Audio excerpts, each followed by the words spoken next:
convidá-los a abrirem suas Bíblias comigo no texto de Gênesis capítulo 28. Gênesis 28. E nós estaremos lendo a partir do verso 1. Meus irmãos, no primeiro momento, nós vamos do verso 1 ao verso 9. E depois, com a graça de Deus, nós vamos avançando nesse capítulo. Amém? Gênesis capítulo 28. Nos diz assim a palavra do Senhor. Isaque chamou a Jacó e, dando-lhe a sua bênção, lhe ordenou, dizendo: não tomarás esposa dentre as filhas de Canaã. Levanta-te, vai a Padã Arã, a casa de Betuel, pai de tua mãe, e toma lá por esposa uma das filhas de Labão, irmão de tua mãe. Deus Todo-Poderoso te abençoe, e te faça fecundo, e te multiplique para que venha a ser uma multidão de povos, e te dê a bênção de Abraão, a ti e a tua descendência contigo, para que possuas a terra de tuas peregrinações, concedida por Deus a Abraão. Assim, despediu Isaque a Jacó, que se foi a Padã Arã, a casa de Labão, filho de Betuel, o arameu, irmão de Rebeca, mãe de Jacó e de Esaú. Vendo, pois, Esaú que Isaque abençoara a Jacó e o enviara a Padã Arã, para tomar de lá esposa para si, e vendo que ao abençoá-lo, lhe ordenara dizendo: não tomarás mulher dentre as filhas de Canaã. E vendo ainda que Jacó, obedecendo a seu pai e a sua mãe, fora a Padã Arã, sabedor também de que Isaque, seu pai, não via com bons olhos as filhas de Canaã, foi Esaú à casa de Ismael, e além das mulheres que já possuía, tomou por mulher a Maalate, filha de Ismael, filho de Abraão, e irmã de Nebaiote. Amém, meus irmãos? Que Deus possa propor a sua palavra ao nosso coração. Nós já recebemos uma palavra de oração do querido pastor André, então vamos pensar um pouco, irmãos, nesse texto. Ora, não desista da sua família. O meu objetivo é procurar retratar alguns percalços enfrentados pela família do patriarca Isaque. Isaque, que era um homem filho de um amigo de Deus. Isaque, que por sua vez era um homem apaixonado pelo Senhor, que criou seus filhos no temor e na admoestação desse Deus, um homem que procurou caminhar pelos retos caminhos do Todo-Poderoso, mas que ainda assim enfrentou percalços. Então nós vamos olhar esses percalços, nós vamos tentar extrair algumas aplicações para as nossas vidas, tentar fortalecer o nosso coração, e no final da nossa caminhada, o meu objetivo com vocês será analisar parte desses percalços, e finalmente concluir que Deus reina acima de todos eles.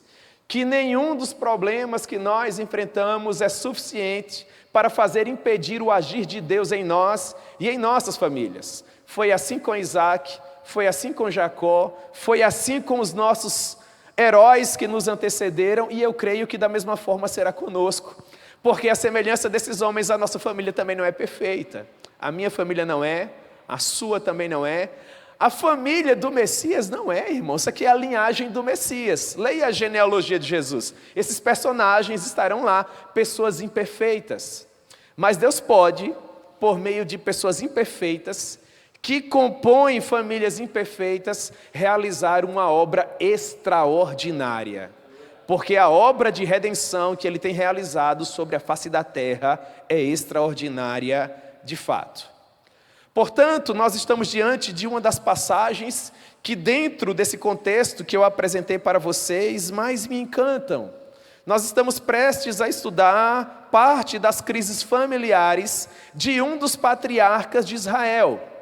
De modo que, de maneira muito nobre, o Senhor Deus, em graça e misericórdia, Ele faz questão de descortinar para nós, através de pessoas comuns, como Abraão, como Isaque, como Jacó, pessoas comuns, assim como você e eu, que se não fosse a graça de Deus em nossas famílias, nós não teríamos condições de realizar absolutamente nada. Meus irmãos, as nossas famílias não prosperam porque nós somos pessoas gentis e educadas.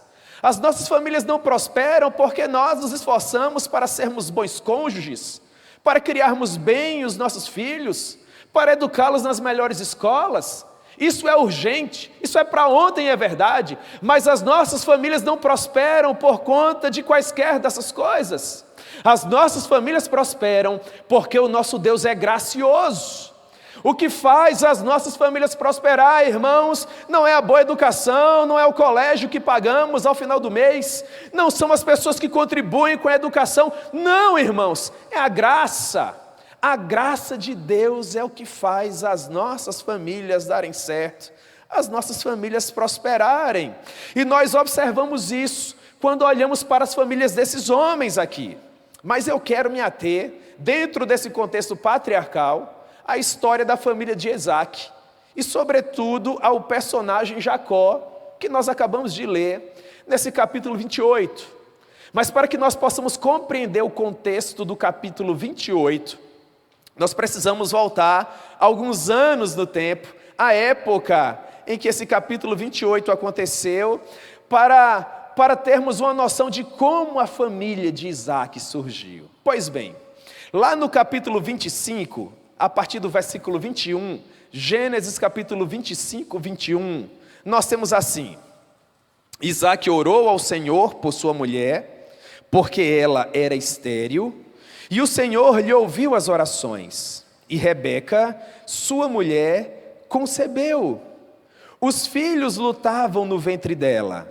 Então ela disse: se é assim, por que vivo eu? E consultou ao Senhor. Respondeu-lhe o Senhor: 2 nações há no teu ventre, 2 povos nascidos de ti se dividirão. Um povo será mais forte do que o outro, e o mais velho servirá ao mais moço. Cumpridos os dias para que ela desse à luz, eis que se achavam gêmeos no seu ventre. Saiu primeiro, ruivo, todo revestido de pelo. Por isso lhe chamaram Esaú. Esaú significa peludo. Depois nasceu o irmão.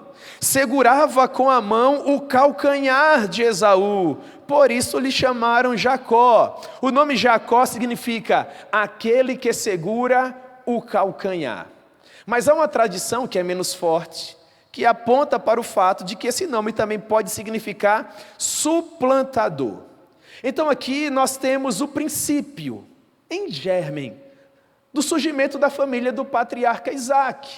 Nós observamos de pronto um primeiro milagre, qual seja, a sua esposa Rebeca, ela era estéril, mas esse homem orou ao Senhor, e o Senhor concedeu graça a esse homem e essa mulher, e eles conseguiram gerar vida, eles conseguiram gerar filhos.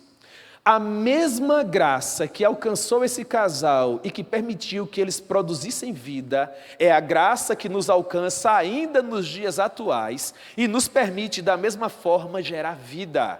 Meus irmãos, quer os nossos filhos claramente sejam produto de um milagre, como é o caso dessa história de Gênesis capítulo 25, quer não, em ambos os casos, eles sempre são produto de um milagre de Deus. Por quê? Porque não fosse a graça de Deus conosco, nós jamais teríamos condições de gerar o que geramos. Não é porque nós queremos, não é porque nós desejamos.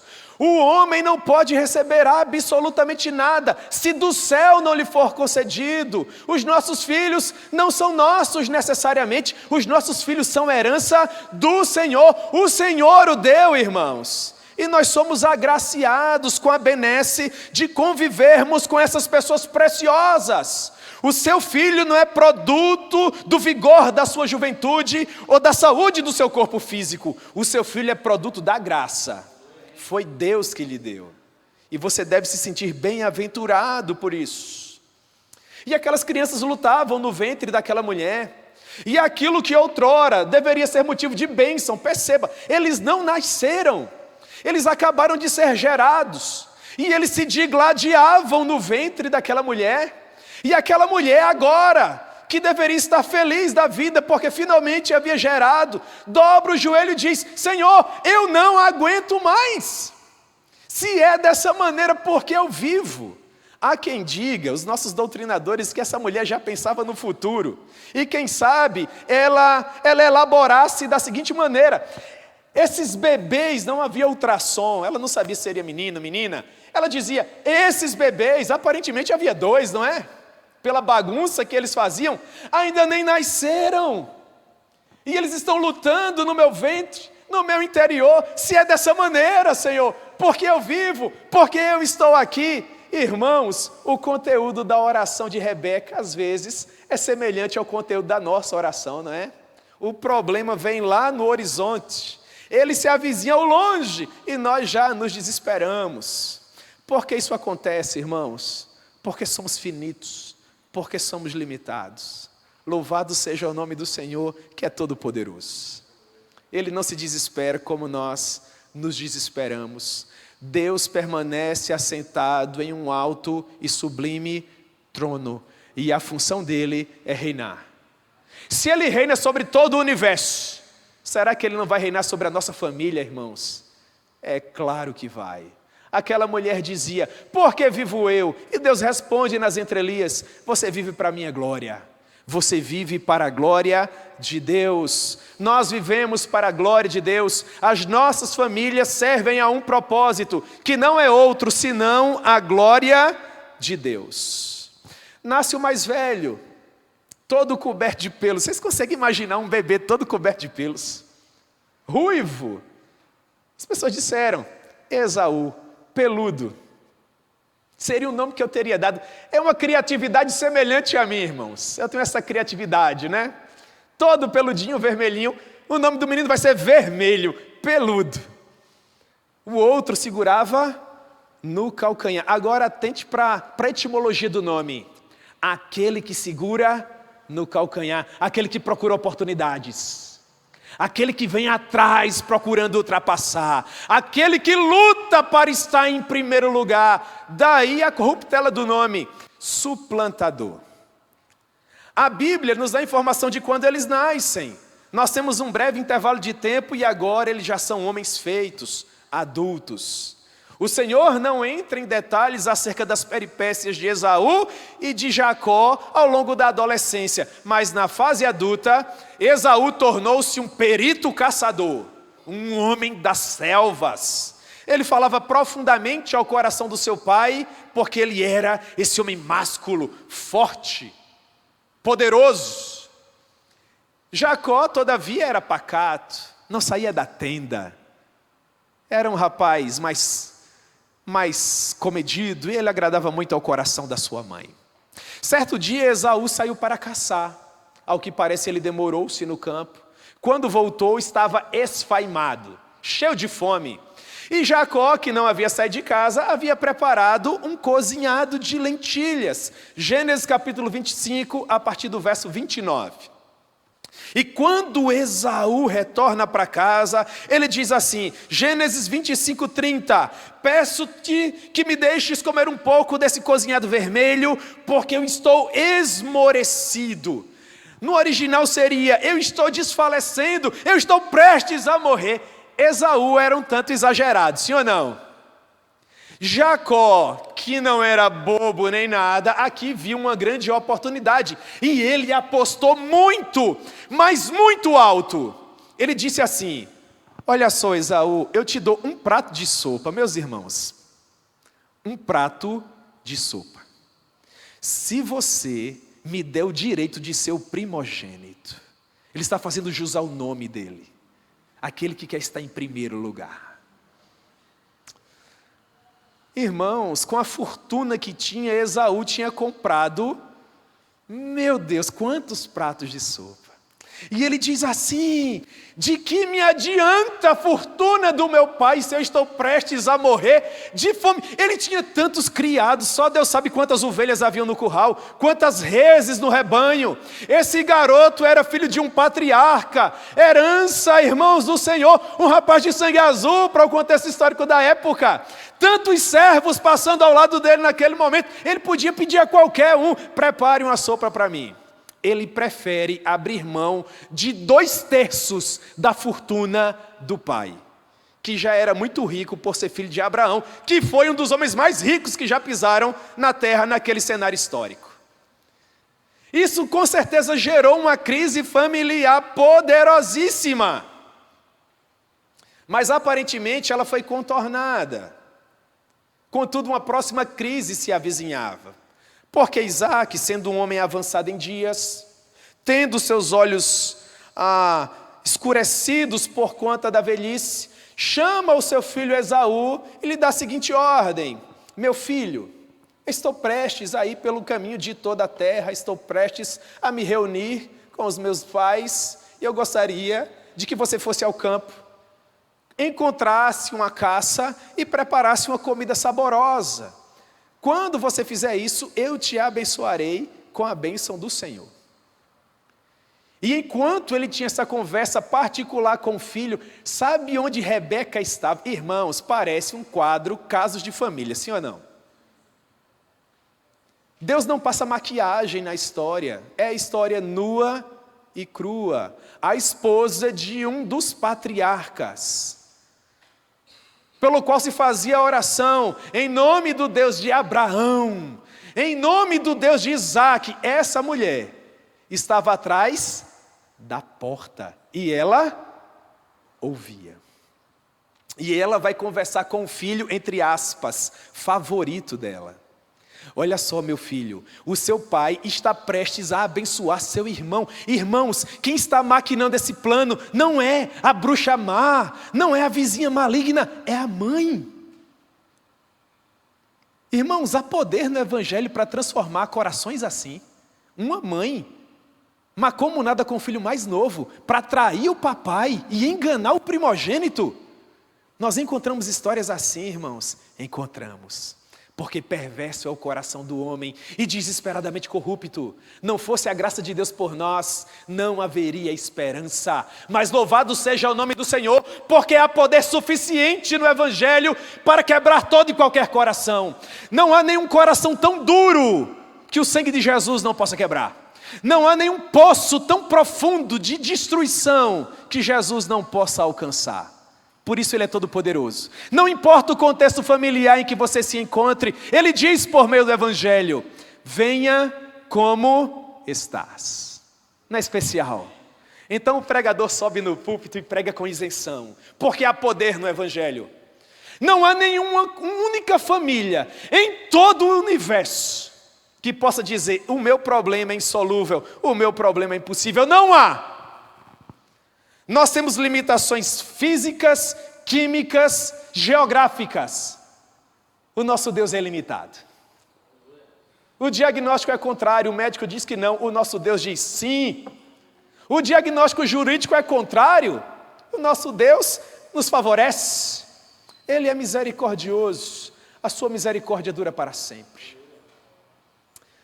Jacó fica preocupado: mamãe, esse plano vai dar certo? Eu sou homem liso, meu irmão é homem peludo. A mãe: se preocupe não, vá pegar os cabritos, deixa o resto comigo. Cobriu o menino com o couro dos cabritos. O menino entra para enganar o próprio pai. O pai que conhecia o mais novo, ao que parece percebe alguma coisa e diz para ele: meu filho, se aproxime de mim, eu quero dar um abraço em você. Ele estava até vestido com as roupas do irmão, irmãos. E o pai o abraça, o cheira. E aqui, irmãos, nós temos uma frase que é família, que fala demais ao meu coração. Eu não gosto de grifar a minha Bíblia. Os irmãos gostam, né? Eu acho tão bonito. Eu não gosto muito de grifar a minha. Mas esse versículo aqui merece uma grifada. Quando Isaac abraça Jacó com as roupas de Esaú, ele sente o cheiro de Esaú e diz: o cheiro do meu filho é como o cheiro do campo que o Senhor abençoou. Isso é um pai que ama, que se importa, que sabe qual é o cheiro do filho, mas que é homem e pode ser enganado. O resto da história vocês conhecem. Jacó naturalmente é abençoado. Esaú retorna.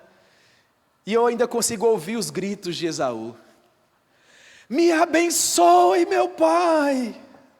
Me abençoe, meu pai. Será que não restou uma bênção para mim, meu pai? Você pensa que só os nossos vizinhos nos dias atuais ouvem vozes um pouquinho mais exasperadas? No período patriarcal, irmãos, nós já tínhamos discussões familiares que os vizinhos ouviam e se perguntavam: meu Deus, isso vem daquela casa, daquela família, como isso pode ser possível? É um exemplo muito chocante, irmãos, de pessoas feitas de carne e osso, assim como eu e assim como vocês. E agora nós temos o irmão mais velho planejando a morte do irmão mais novo. Isso é chocante para você? Isso é desesperador para mim. E a pergunta que eu faço é: há solução para uma família tão quebrada assim? Nesse momento, Isaac poderia ter desistido da família dele. Meu Deus, mais um problema. Meu Deus, Jacó aprontou de novo. Às vezes nós queremos desistir, não é, irmãos? Aquele filho que cresce, se torna adulto e ele dá tanto trabalho, é tanta dor de cabeça, que até o papai e a mamãe que tanto ama, às vezes dobra o joelho e diz: meu Deus, está nas tuas mãos, porque como pai, como mãe, eu já não sei como sentir. Eu não sei nem como mais me preocupar, Senhor. Tudo o que eu podia fazer, eu tenho feito, mas está aqui. Irmãos, continue lutando. Continue lutando. Não há coração tão duro que Jesus não possa quebrar. Não há nenhum poço tão profundo que Ele não possa alcançar. Não há nenhuma história de vida tão negra que não possa ser reescrita pelo dedo da misericórdia de Deus. Jacó não desiste da sua família, pelo contrário, ele chama Jacó e ele diz, capítulo 28, verso 1: Isaac chamou a Jacó e dando-lhe a sua bênção lhe ordenou, dizendo: meu filho, não tome para você esposa dentre as filhas de Canaã, mas levante-se, vá a Padã Arã, a casa de Betuel, pai de tua mãe, e toma lá por esposa uma das filhas de Labão, irmão de tua mãe. Entenda, meus irmãos, o que Jacó está fazendo? Ele está lutando por sua família. Ele sabia dos planos traçados por Esaú. Ele podia simplesmente dar de ombros. Ele podia simplesmente dizer: eu não suporto mais, eu não aguento mais. Tantos problemas que surgem, tantas necessidades a serem supridas. Mas não. Ele chama o seu filho e diz: meu filho, há esperança para você. Você cometeu tantos erros. Você de fato faz jus ao seu nome, ô Jacó, meu filho. Mas por favor, me obedeça essa vez. Não tome para você esposas desse lugar. Em outras palavras, Jacó estava dizendo, aliás, Isaac estava dizendo para Jacó: não case fora do pacto. Não case fora da aliança. Não é porque você errou até agora, Jacó, que você precisa continuar errando. Meus irmãos, não é porque uma pessoa que nós amamos e amamos profundamente errou até agora, que o próximo passo não possa ser um passo correto. Nós que conhecemos o Evangelho, nós que conhecemos a verdade, nós que conhecemos o imensurável poder de Deus, precisamos continuar lutando. Amanhã pode dar certo. Deus pode começar a escrever uma nova história. E por que Jacó está recebendo esse conselho? Porque o seu irmão Esaú já havia se casado com duas mulheres daquela região. Ele havia se casado com Judite, filha de Beere, um heteu, e com Basemate, filha de Elon, outro heteu. Gênesis 26, 35. E ambas se tornaram amargura de espírito. Olha o texto que a Escritura usa: amargura de espírito para Isaque e Rebeca. Rebeca chegou a dizer, Gênesis 27, 46, eu tenho um aborrecimento da minha vida por causa das filhas de Et. Se Jacó tomar esposa dentre as filhas de Et, tais como estas, as filhas desta terra, de que me servirá a vida? Então perceba, crises, problemas. Esaú havia casado errado 2 vezes, trazendo amargura de espírito para os seus pais. Eles poderiam dizer, já que um casou mal, que o outro case também, já estamos na dança, vamos até o fim. Não, enquanto há vida há esperança. Mas Jacó não obedeceu até agora, será que ele agora vai obedecer? Irmãos, o nosso Deus é o Deus de causas impossíveis. Aquilo que nós não podemos fazer, o nosso Deus pode fazer por nós. Lute por sua família, não importa o que aconteça. Há poder no sangue de Jesus para transformar toda e qualquer realidade. Não há nenhuma história de vida tão triste que não possa ser reescrita pelo dedo da providência de Deus. Isaac queria algo novo para Jacó. Que esse também seja o desejo do nosso coração para a nossa descendência. Que o Senhor nos conceda a benesse, de vermos os nossos amados filhos casando dentro da aliança. Para a glória de Deus, irmãos. Então Isaac diz, versos 3 e 4, Deus Todo-Poderoso te abençoe, e te faça fecundo, e te multiplique para que venhas a ser uma multidão de povos, e te dê a bênção de Abraão, a ti e a tua descendência contigo, para que possuas a terra das tuas peregrinações, concedida por Deus a Abraão. O que é que Isaac está fazendo aqui? Ele está fazendo uma oração pactual. De quem era a bênção? Irmãos, por incrível que pareça, a bênção era de Jacó.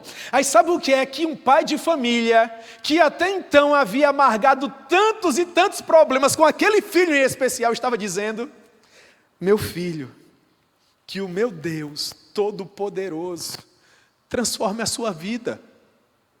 Que o meu Deus transforme o seu coração, Jacó. Porque a bênção do meu pai Abraão, a bênção com a qual eu fui abençoado, meu filho, agora repousa sobre você. Que o meu Deus, como essa oração é forte, irmãos, que o meu Deus multiplique a sua descendência a partir de você, meu filho. Que o meu Deus te conceda a bênção do meu pai, o seu avô Abraão. Irmãos, Jacó sabia o que essas palavras significavam. Todo o histórico que estava envolvido aqui, não tenha dúvida, por mais que o seu filho seja intempestivo, por mais que o seu filho, quem sabe, aparentemente não escute aquilo que você diz, quando você assevera com toda a força do seu coração, que o Deus do seu pai transforme a sua vida e te conceda uma nova história, o seu filho sabe do que você está falando. Eles sabem, irmãos, eles nos veem, eles sabem que nós somos homens e mulheres de Deus. E aquele homem está dizendo para um filho, irmãos, que até agora havia lhe dado tantos dissabores, que você possua a terra das peregrinações do seu avô, e que o nosso Deus te faça prosperar. E assim despediu Isaac a Jacó, verso 5, que se foi a Padã Arã, à casa de Labão, filho de Betuel, o arameu, irmão de Rebeca, mãe de Jacó e de Esaú. Mas agora, irmãos, nós temos uma informação que me deixa a pensar, a refletir. Por quê? Porque Isaac agora, louvado seja o nome do Senhor, deu um conselho maravilhoso a Jacó. Jacó obedeceu ao conselho, talvez impulsionado, a motivação de saber que alguém queria matá-lo pode ter contribuído. Ele fez as malas, viajou, foi na direção do conselho, foi na direção da voz de Deus.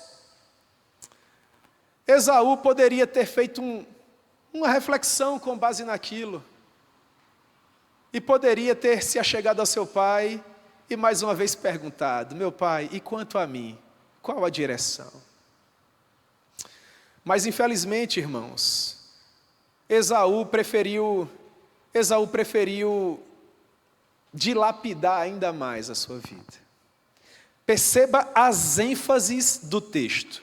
Verso 6. Vendo, pois, Esaú que Isaque abençoara a Jacó e o enviara a Padã Arã, para tomar de lá esposa para si. E vendo que ao abençoá-lo, lhe deu a seguinte ordem: não tome mulher dentre as filhas de Canaã. E vendo ainda que Jacó, obedecendo ao seu pai e à sua mãe, foi a Padã-Arã, sabedor também de que Isaque, seu pai, não via com bons olhos as filhas de Canaã. Perceba, do verso 6 até o verso 8 é só ênfase. Ele viu, ele sabe, eles sabem. Acabei de falar para vocês. Eles veem. Verso 9. Foi Esaú à casa de Ismael, e além das mulheres que já possuía, tomou por mulher a Malate, filha de Ismael, filho de Abraão e irmã de Nebaiote. Meus irmãos, por que é que Esaú foi completamente contra o conselho do pai? Porque Esaú estava profundamente magoado com tudo aquilo que havia acontecido. Esaú concluiu da seguinte maneira: eu perdi a primogenitura, sofri uma vez.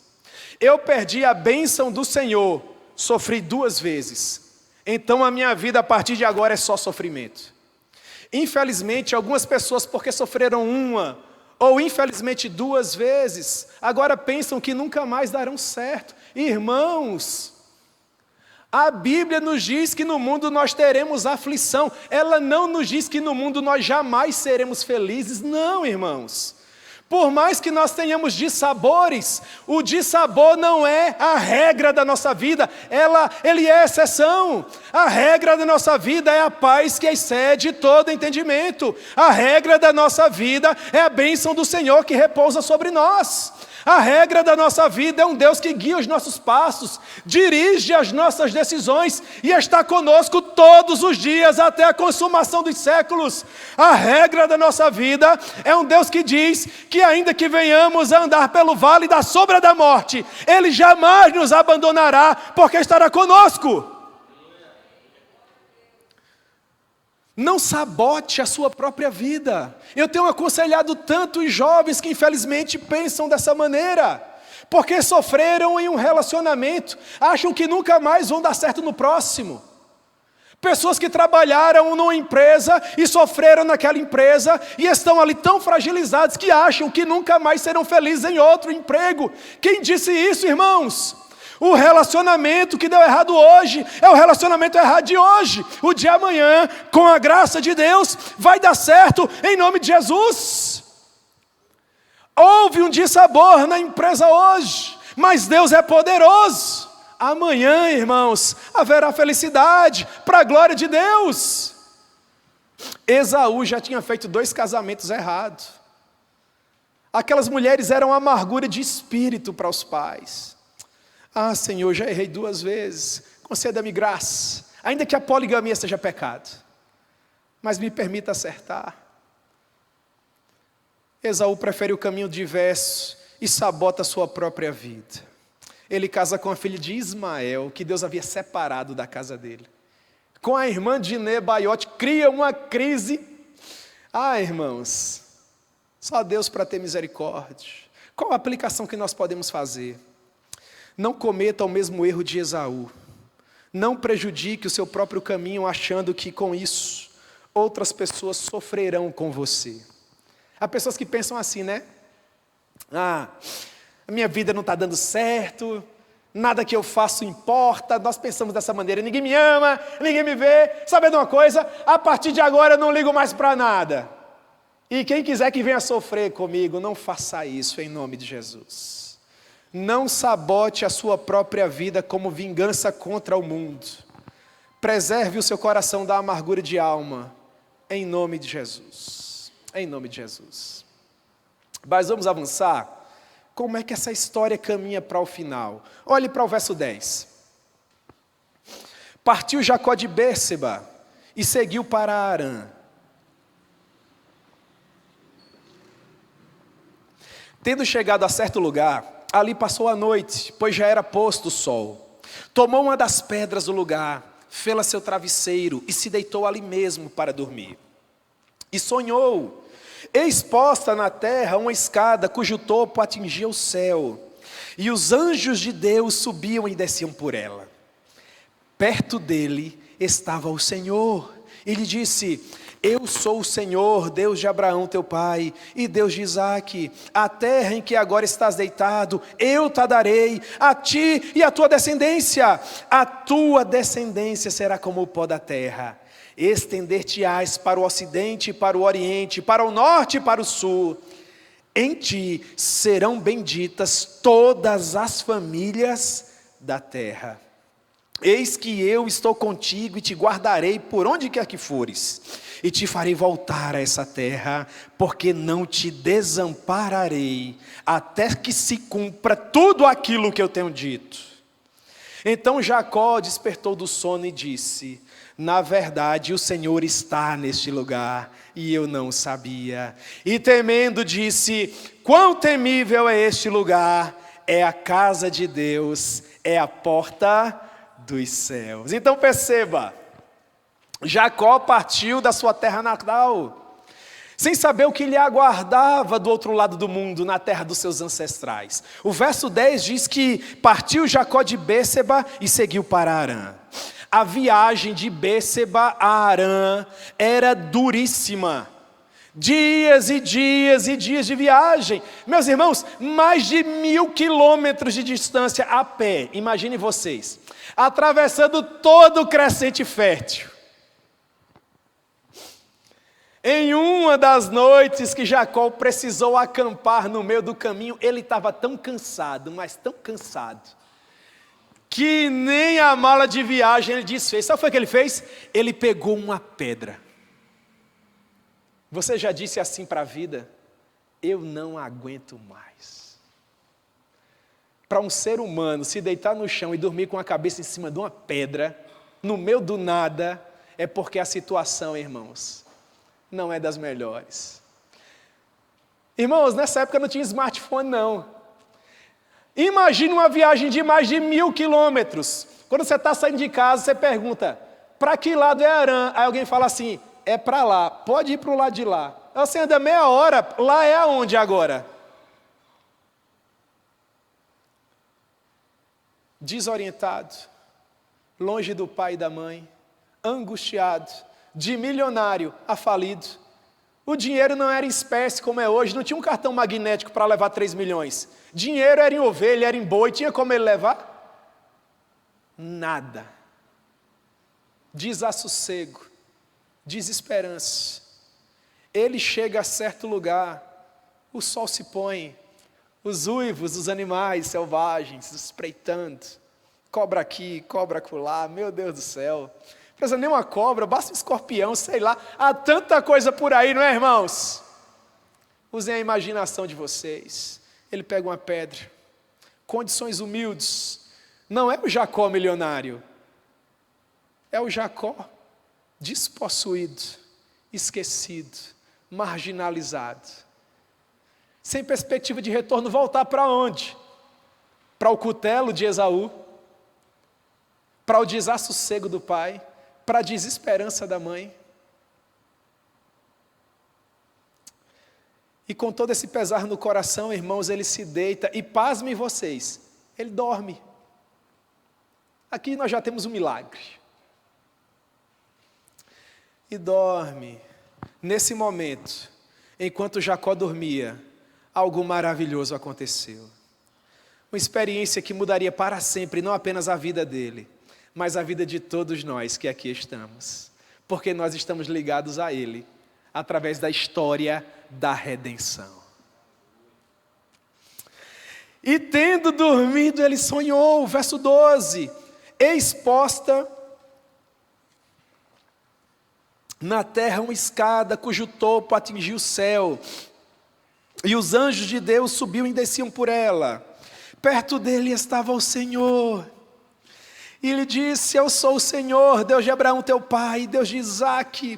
A terra em que agora estás deitado, eu darei a você e aos seus filhos. Os seus filhos serão como o pó da terra, eles se estenderão do ocidente ao oriente, do norte até o sul. Em ti serão benditas todas as famílias da terra. Eu serei com você por onde quer que você for. Eis posta na terra uma escada cujo topo atingia o céu. Sabe o que é isso, irmãos? É um antitipo daquilo que aconteceu lá na província da Babilônia, quando o homem construía aquela torre famigerada da confusão. Qual é o nome dela? Babel. Babel é a tentativa frustrada do homem, com seus próprios meios, sair da terra e chegar até o céu. A escada que Jacó viu é o caminho construído por Deus para encontrar um homem quebrado, amargurado, despossuído, completamente alienado e dizer para ele que há esperança. A escada que liga a terra ao céu, irmãos, não é outra senão o Senhor Jesus. Jesus é o único caminho. Jesus é a vida. Ninguém tem condições de se relacionar com Deus Pai, a não ser pelo Senhor Jesus. Quem nos liga a Deus? Jesus nos liga a Deus. Nós temos um tipo muito claro daquilo que Jesus faz por nós hoje.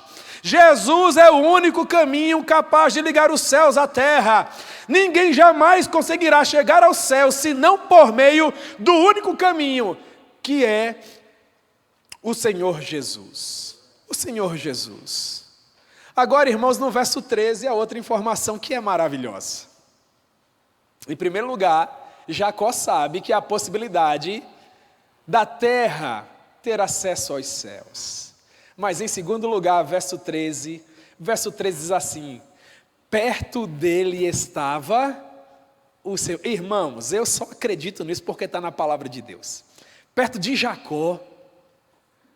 Jacó fez tudo o que fez. Ele tomou a primogenitura do irmão, entrou num plano ardiloso com a mãe, tomou a bênção dele, acabou com a vida do irmão, deixou o casamento dos pais em polvorosa, fez com que o irmão contraísse mais um casamento perverso, deixou a família literalmente, irmãos, arrasada.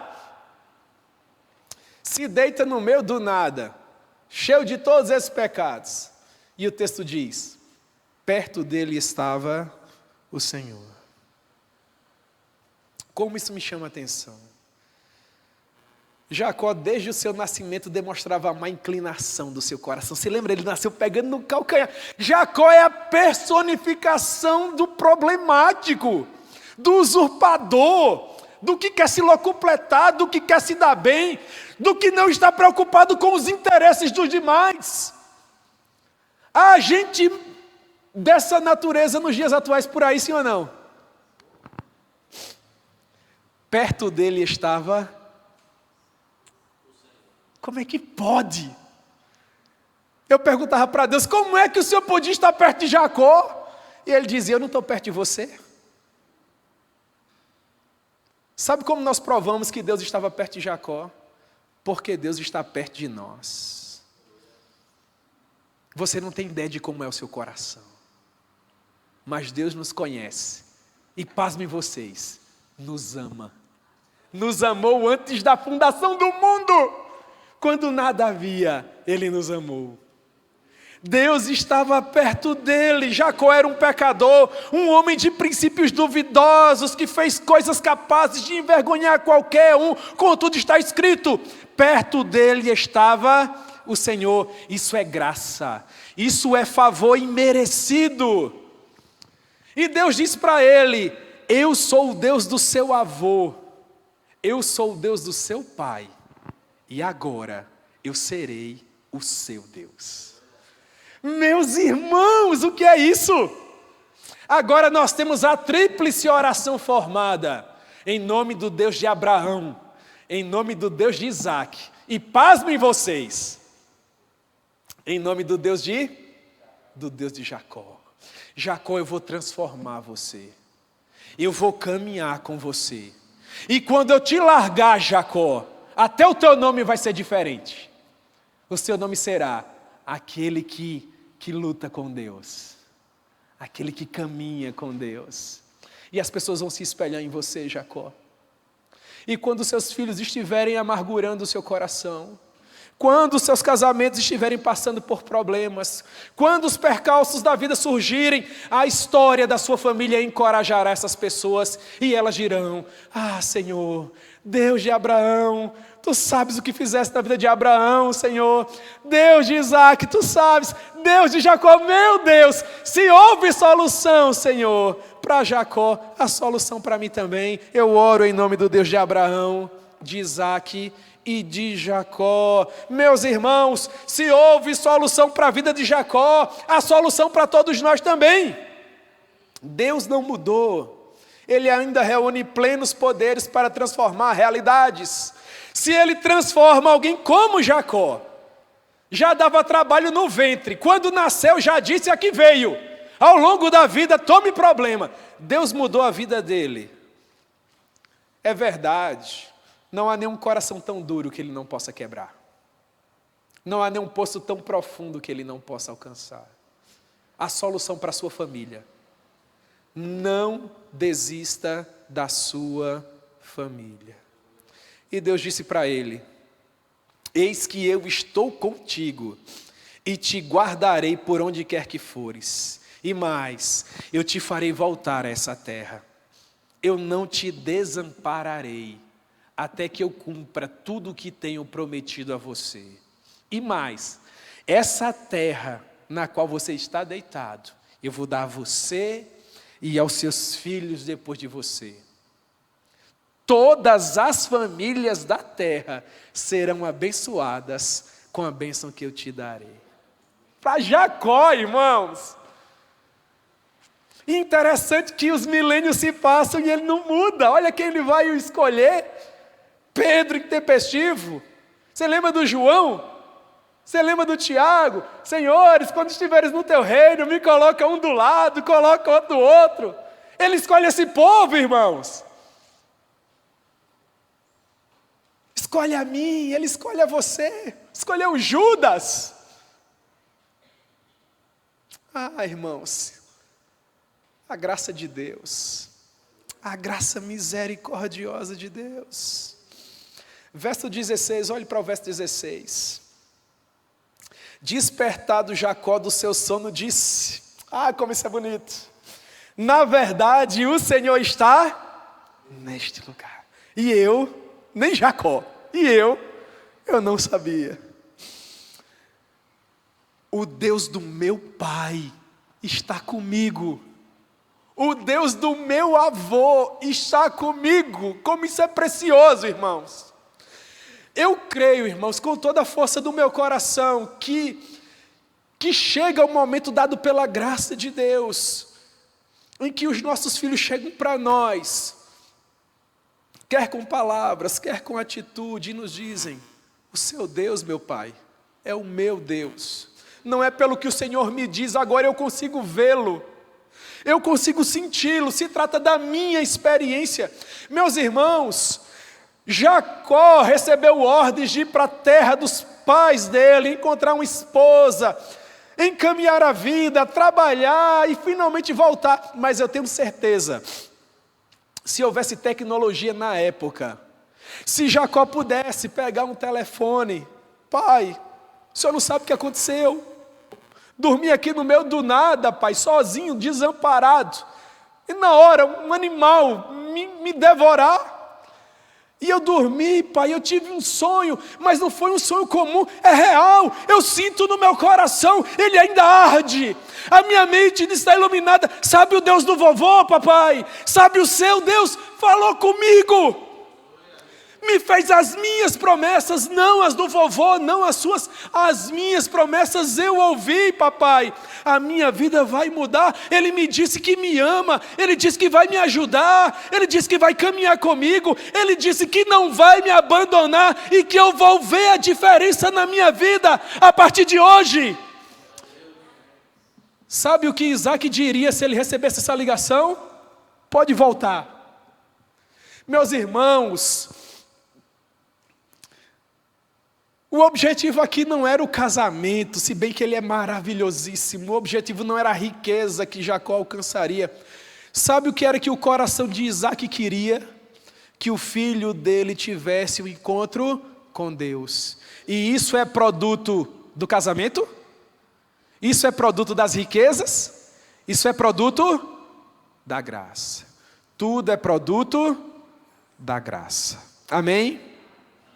Muito bem, 4 versos e a história termina. Tendo se levantado Jacó, verso 18, cedo, de madrugada, tomou a pedra que havia posto por travesseiro, e a erigiu em coluna, e sobre o topo ele entornou azeite. A experiência de Jacó tomar a pedra e deitar azeite sobre ela, é uma experiência, irmãos, de consagração. Aquela pedra, antes de Jacó chegar até ali, era uma pedra comum. Você lembra? Ele pegou qualquer pedra, fez de travesseiro e dormiu.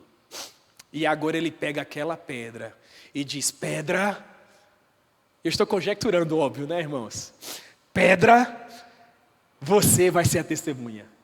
Você viu como eu cheguei. E você está vendo como eu estou saindo. E mais, eu vou marcar você, pedra. Aí ele, o que é consagrar, irmãos? É separar, é tornar especial, é tornar diferente.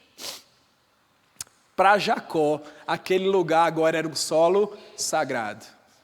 Não se chamaria mais Luz, agora se chamaria Betel. Betel é a casa de Deus. Aquele lugar outrora se chamava Luz, mas agora ele se chamaria Betel. Você também teve a sua própria experiência de salvação com o Senhor. Teve ou não teve?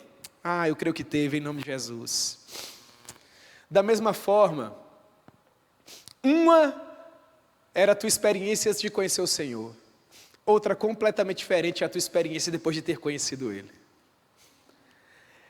Esse óleo que separou essa pedra aponta para o fato de que um dia você também foi separado por Deus.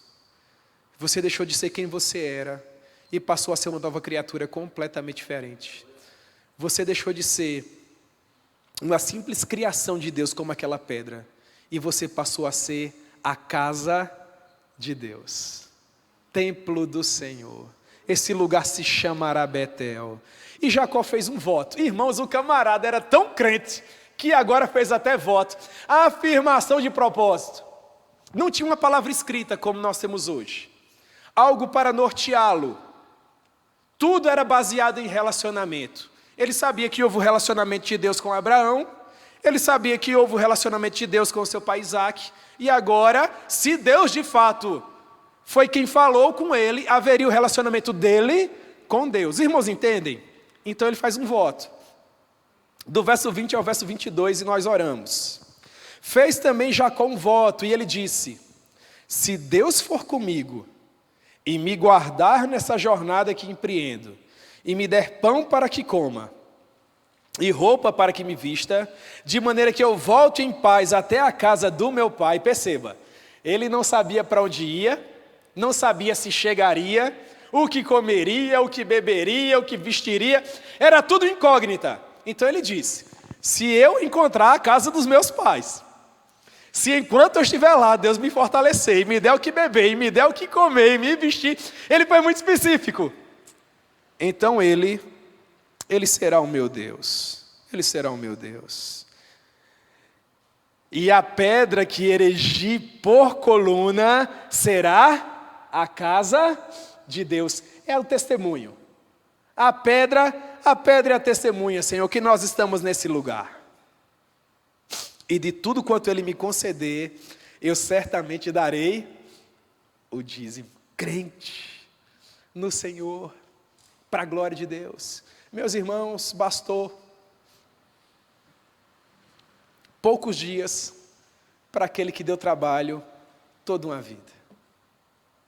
Não desista da sua família. Não desista da sua família. Que mudança extraordinária o Senhor operou no coração de Jacó. Só mesmo Deus. Você olha para Jacó e fala: só pode ter sido Deus. Jacó não estava mais à deriva. Deus havia lhe dado um propósito de vida, uma direção a seguir. Da mesma forma, Deus pode fazer por nós. Você entrou aqui hoje à noite perdido, Deus pode te dar direção. Você não consegue mais encontrar um propósito para a sua vida? Deus pode te dar um ideal, meu irmão, uma missão a cumprir. Você veio à procura de solução para a sua família?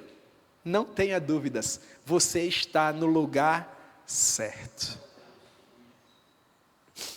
Esse lugar pode ser Betel. Para você hoje à noite, o dia que Deus teve um encontro com você. E você disse, no seu coração, o meu Deus falou comigo. O meu Deus é bom, a sua misericórdia dura para sempre. Se houve solução para a família de Isaac, há solução para a minha família também. Quais aplicações nós poderíamos fazer? Em primeiro lugar, não há famílias perfeitas. E Deus sabe disso muito bem, portanto descansa seu coração. Assim como Deus atuou na família de Isaac, Deus pode atuar na sua família também. Em segundo lugar, Jacó chegou até Luz envergonhado, angustiado, perdido. Mas Deus mudou toda essa situação com a sua presença. O lugar que outrora era de sofrimento, de vergonha, de desesperança, se tornou um lugar de reverência, de glória e de honra. Com a presença de Deus deixou de ser deserto, passou a ser Betel. Um dia minha casa também estava quebrada. Papai brigado com mamãe, separação, filhos desorientados. Deus chegou no meu lar. Deixou de ser um caos. Passou a ser um lar doce lar. Deus fez na família de Jacó. Deus fez na minha família. Deus pode fazer na sua. E em terceiro lugar, meus irmãos, Jesus é a porta do céu. João capítulo 10, ele diz, eu sou a porta.